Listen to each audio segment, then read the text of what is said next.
Hi everyone, welcome back to my channel, or welcome to my channel if you've never been here before.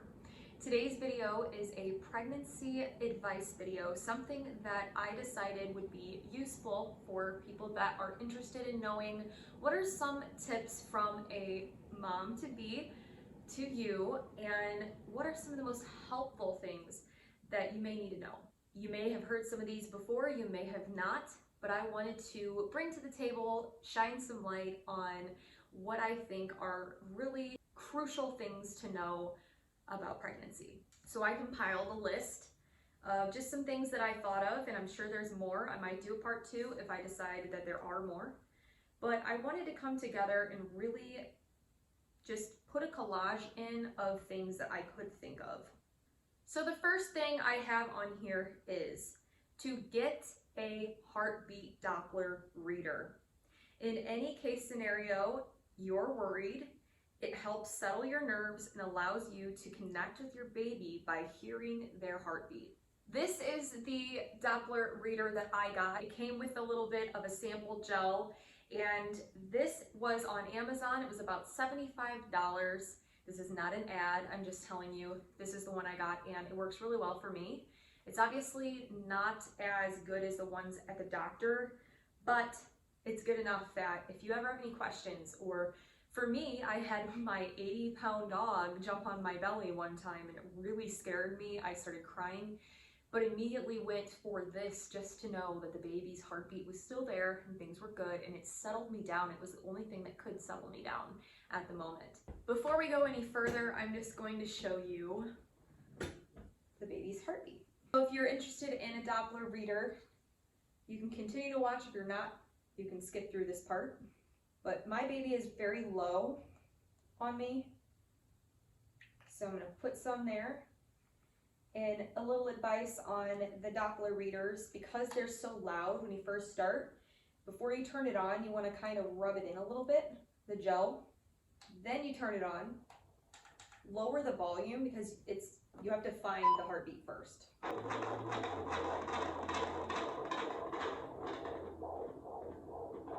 I found it right away, which was beautiful. Beautiful heartbeat right now, 142. And you may ask yourself the first few times you do it, how do I find the heartbeat? How do I know where the heartbeat is? The heartbeat is actually going to be a lot faster than your regular resting BPM. So when you find a heartbeat, which you might find your own heartbeat, and that can range anywhere from, it'll say like 50 to 80 or 90. Mine was generally around 70 something. It will be about double whatever yours is, and you'll definitely know that's the baby's heartbeat. So I highly recommend getting one of these just to ease your mind and answer any questions that you might have. Plus, it's a fun little thing to show your family the heartbeat of the baby. The second piece of advice that I had for you, it might seem like it is self-explanatory or common sense, but truly the only thing that's going to get you through a lot of the time is to breathe through the pain. So the best advice that I think can work for everyone is to just breathe, breathe, breathe. And through the anxiety, through the stomach aches, through obviously the first trimester, where people will get sick very often, and just the generalized worries you have throughout pregnancy, it sometimes is the only thing that will get you through. I know that they actually offer breathing classes. I personally have not taken any yet, but they offer breathing technique classes to help you with your anxiety and your stress during this time, and really for labor, because they say that if you practice meditation and breathing, that labor will be a little easier of a process for you. I obviously am still pregnant, so I haven't gone through the labor. I do intend on making a video all about labor, how it went, answering some of the most frequently asked questions that people have on that topic when the time comes. But for now, what I will say is the best thing that has gotten me through almost everything is just to breathe and just sit there and take some deep breaths and realize that you have to go through whatever pain you're going through, and it's just part of the beautiful process. Okay, the next thing that I suggest is to create your baby registry ASAP. You want to be ahead of the game, and you want to look up what other people have put on their list as well. That way you can relate to see what are you missing on your registry, what are things that they thought was important. Or you can also, you can also go to people that have had kids and ask them, hey, what was a lifesaver item that you didn't know you needed, but you ended up using all the time? And I really love asking that question because it gets you ahead of the game. It makes you think of every aspect of a baby, and especially when you are like me as a first-time mom. Going into this, I had no clue what a lot of things even were. I didn't know what a boppy meant. I didn't know what mamaroo was. I didn't know what a lot of the verbiage was, so I really had to just do my research and have those conversations. All right, this one is just for your mental health. I think it's important for you guys to realize that there will be, and I know people say this all the time, but I'm just gonna emphasize on this again because it is so true and everybody goes through this, whether that's with a friend or a family member, but there are going to be people that you had thought would always have been there for you through your entire pregnancy and ask how the baby was doing and asked how you were doing and offered help in some way, even if it meant a conversation, that just won't be there for you. And I had really expected this from friends, just no hate at all, but some people are either past the stage of a little baby in life and they're moving on with like toddlers going into kids, or they aren't interested in having children yet. They're not at that place in their life, and that's all okay. So you have to be empathetic and understanding that some people just don't want to talk about kids and it kind of grosses them out. But in the same regard, it is sad when there's people that are so close to you that you always expected would be there for you in this moment that don't really seem to care as much as they do. And so all I'm saying is prepare yourself mentally and kind of be ready to accept for anyone to surprise you in that way, that people that want to say they'll be there for you may not actually be there. So it's up to you ultimately internally to be there for yourself. And then anybody else that wants to be there, duly note that. Next thing, so important, I obviously, again, don't have a baby yet, but I have heard this from many people and I think that it's so important I wanted to share this with you. When you go to purchase diapers or put diapers on a registry, ask for diapers, ask for various sizes, because you never know what size your baby is gonna come out as, and you wanna make sure you're ahead of the game. Some of them are real chunky when they come out, some of them are really, really tiny, and so you really wanna be prepared for that. And not only that, but babies grow so fast that you might have a size diaper box that fits them 1 week and doesn't fit them the next. So if you have friends that also have children, prepare to do diaper swaps, or if you're having a diaper raffle at your baby shower, maybe ask for, hey, can you please get various size diapers, not just the newborn sizes.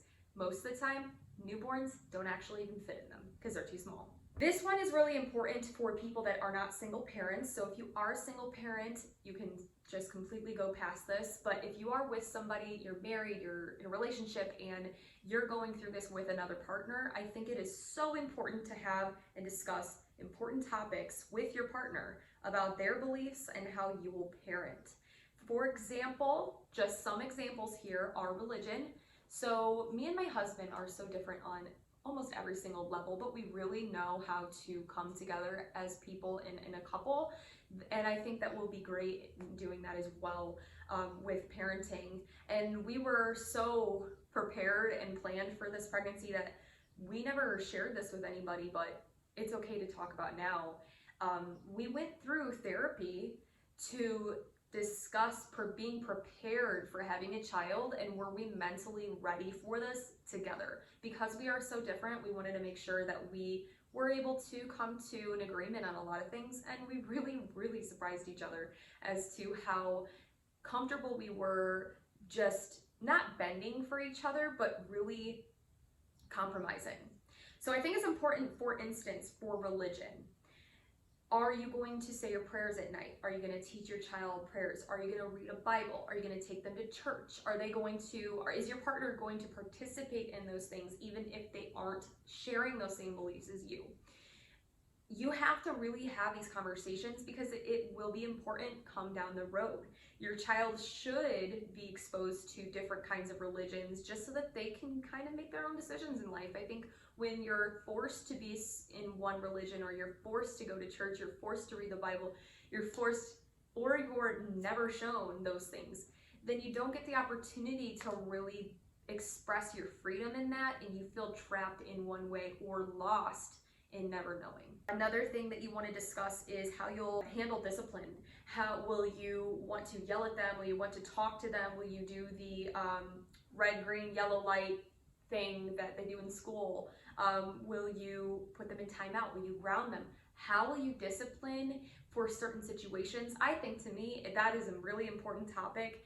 I think that our parents disciplined differently based on the severity of what we did. And I know you don't want to hit your kid when they're really, really young, but I will say I was definitely disciplined, and I respected my parents in that way, because otherwise, if I think you don't have some sort of level of fear from your parents, then you won't necessarily listen, and you'll think that you can get away with whatever. So I think it's so important to just discuss the topic and be on the same page. And then the other thing is, like, for example, this one's a random one, but me and him, fun fact, we have the intention on trying to not give our daughter fast food or even introduce her to fast food, especially the first couple of years of her being around. So no Happy Meals, nothing like that, because truthfully, I have talked to many of my friends and I have done a lot of research online, and what you put in your system, so even right now, what I'm putting in my system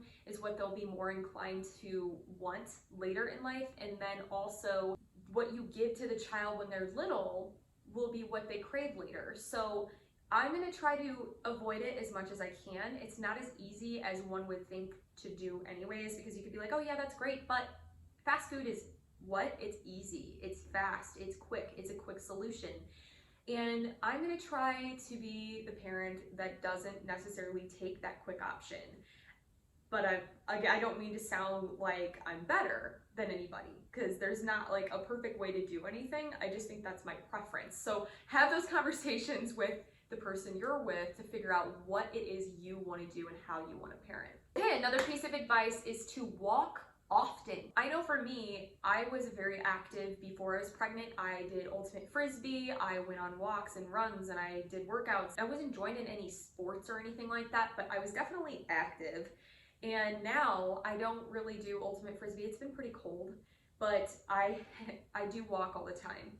We have a 80-pound German Shepherd and almost no yard, and so it requires me and my husband to go out and take her places, adventure, go on hikes in like the dunes, and really get out there. And I think it's healthy for our dog, but it's also healthy for us, and it forces us to be active. But it's important as a pregnant woman anyways to go on walks for your health, for your hips, your bones, your ligaments. You get to maintain being active. One of the healthiest things that you can do for yourself while you're pregnant. I think that's really important too, if you have a job or you don't know what you're gonna do when the baby is born, to have a plan or somewhat of an idea of a plan for your maternity leave or the scheduling or possible sitters. Kind of sit down with, either just sit down by yourself or sit down with your significant other and make a list of people that you would trust with your baby, people that you would want to maybe ask for help later. And then it's gonna be a figure it out as you go situation when the baby does come, depending on how the child is. Do they have separation anxiety? Are they a screamer? Are they really good for you? So it's really just all gonna depend on their attitude and how they are when they come out, which you don't know until they do. So come up with some kind of plan for yourself to help ease your mind, because I will say that was my number one of everything stress, was worrying, and still sort of is still worrying about maternity leave and the plan for when your baby is too little to be self-sustainable and really too little to be in a daycare. Here's one. So if you aren't sure about something, and it's the smallest question ever, and you think it's a petty question, call your OB, call the office. It doesn't matter what kind of question it is. You may think it's stupid, petty, or not worth asking, but it is so worth asking every single time. I have called to ask if I could go shooting because my husband was gonna go shooting with his new gun and I wasn't sure if it would hurt the baby for it to be so loud. So I went and I called and asked about that, which you have to imagine some people feel some type of way about guns. That is a topic that's a hot topic. So I'm sure the OB office felt a little strange to be asked that question, and I definitely could sense that, but that's okay. Everybody's different and you are entitled to asking those kinds of questions. I also have called to see if I could eat certain foods. I've called to see if I had some pain in my lower hip / lower back, and I wanted to call just to see if I could put a lidocaine patch on there, and they said as long as I don't do it often and I just do it when it's really bad, that it's fine, and we'll just kind of monitor when I use it and if there's any effects. PSA, by the way, the only thing you can really take for pain relief is Tylenol. It's not safe to take ibuprofen at all, and definitely want to ask your OB before you take any medication at all. But I know Tylenol is safe to take during pregnancy. Okay, and the last thing I'm going to mention is something that I have really started to do often, and that is listening to calming music while you're pregnant. I've been really hearing a lot of people talk, mention videos I've been hearing about how your child can sense the way you feel when you're listening to certain things or talking to certain people. They can sense everything and they can hear it too. So it's important for you to listen to calming music, a lot of classical music. It actually has been proven to be making them smarter, and it's good to listen to songs you want them to actually fall asleep to when they are here on the earth side. So that's what I call it. But I've been making a playlist for her sleep time playlist, and I've been kind of laying in this rocking chair and listening to those songs and putting it next to my belly so she can be calmed and listen to it, so that when she is coming here and when she's in this world, that she will be able to sleep while she is listening to that playlist that mommy's been playing for her. So, all right guys, that's all I had for you for this pregnancy advice tip video. This is the first one I've made, so if you do like this kind of thing, be sure to let me know. Give us a big thumbs up, and don't forget to subscribe to my channel if you haven't already.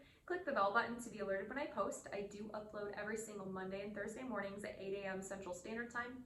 And as always, stay sassy. Bye everyone.